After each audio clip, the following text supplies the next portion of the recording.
관계시설을 설치하려면 비용이 필요하지만 대부분 주민들은 설치 비용을 감당하지 못할 정도로 가난하고요. 인프라가 구축되지 않아서 전기도 들어오지 않는 집이 많다고 합니다. 미팅.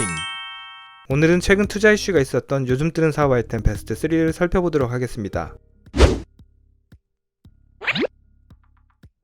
살찌는 사람들이 많아지면서 현대인에게 다이어트는 평생 숙제가 되어지고 있는데요. 고구마 다이어트, 운동 다이어트, 황제 다이어트 등 그 종류도 다양하고 실제로 실행에 옮기는 사람들도 많습니다. 하지만 대부분 다이어트는 목표를 달성한 후에 요요 현상이 와서 이전보다 더 살찌는 현상이 나타나는데요. 다시 마음을 먹고 다이어트에 돌입한다고 해도 다이어트 기간이 끝나면 이전 습관으로 돌아와 전보다 못한 요요를 겪게 됩니다. 무리한 다이어트는 건강에 안 좋은 영향을 끼쳐서 장기를 손상시키거나 노화를 촉진하기도 한다는데요. 평소에 좋은 식습관을 가지기로 마음먹기도 하지만 개인의 의지로 하다 보면 작심삼일로 끝나는 경우가 많고요. 전문 지식이 부족해 엉뚱한 방향으로 빠지기도 합니다. 미국의 웰로리는 다이어트의 개념을 건강한 식습관 들이기로 바꾸고 있습니다. 월 59불의 이용료를 지불하면 어플로 1:1 전문 영양 코치와 매칭이 이루어지는데요. 처음 30분 정도 영상 통화로 프로그램 안내를 받게 되고요. 매끼 먹는 음식을 사진으로 찍어 코치의 도움을 받는 방식입니다. 어플에 기록을 남기기 때문에 자신의 식습관 변화 과정을 관찰할 수 있고요. 궁금한 사항이 있는 경우에는 일요일을 제외하고 주중 언제든지 메시지를 보내 문답이 가능합니다. 따라서 100% 비대면으로 개인 영양 코칭을 받을 수 있게 된 겁니다. 웰로리는 2019년 창업했고요. 이번에 스토리 벤처스로부터 35억 원 규모의 시드 투자를 유치했습니다. 지금까지 누적 투자 유치액은 47억 원입니다.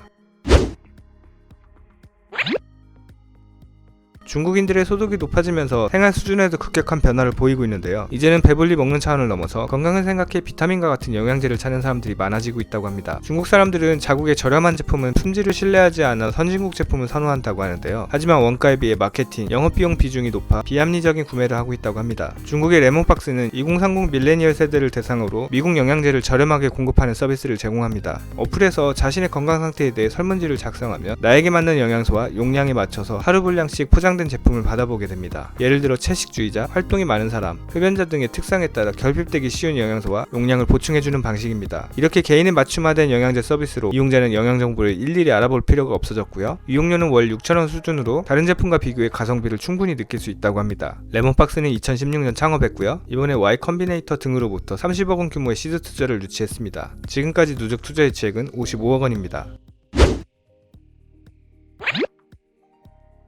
현재 인구 증가 추이를 감안하면 2050년까지 세계 식량 공급이 2배로 증가해야 한다고 합니다. 그리고 더 많은 곡물을 생산하기 위한 경작지로 아프리카 대륙이 주목을 받고 있는데요. 아프리카는 전세계 미개간 경작지의 65%를 차지하지만 관계시설 부족으로 생산성이 떨어지고 농부들은 소득이 충분치 않아서 경작지 확장에 필요한 자본을 확보하지 못하는 악순환이 일어나고 있다고 합니다. 아프리카 주민의 80%는 농사를 짓고 있지만 관계시설을 확보한 경우는 4%에 불과하다고 하는데요. 관계시설을 설치하려면 비용이 필요하지만 대부분 주민들은 설치 비용을 감당하지 못할 정도로 가난하고요. 인프라가 구축되지 않아서 전기도 들어오지 않는 집이 많다고 합니다. 케냐의 썬컬처는 아프리카 가난한 농부들에게 태양광 에너지를 이용해 관계시설을 운영할 수 있도록 하는 프로젝트를 진행하고 있습니다. 태양광 패널의 비용이 내려가면서 가능해진 방식인데요. 전기시설이 없는 저개발 지역 지하수를 이용해 관계시설을 확충하고 남는 전기는 전기가 들어오지 않았던 가정에 공급됩니다. 태양광 관계시설 패키지는 100만원 안팎의 저렴한 비용으로 이용이 가능하지만 이마저도 감당하기 힘든 주민들을 위해 돈을 벌어서 갚는 방식으로 제공된다고 하는데요. 덕분에 많은 농부들이 관계시설을 설치하게 됐고요. 농업 생산량은 이전에 비해 2배에서 5배까지도 늘어 아프리카 농가의 새로운 희망이 되고 있다고 합니다. 썬컬처는 2013년 창업했고요. 이번에 에너지 액세스 벤처스 등으로부터 170억 원 규모의 투자를 유치했습니다. 네, 오늘은 여기까지 하겠고요. 여러분의 창업 아이디어를 떠올리는데 유용한 생각의 재료가 되어지길 바라겠습니다. 이외에도 다양한 창업 정보가 궁금하신 분은 지금 비핀 캠퍼스에서 만나보세요. 감사합니다.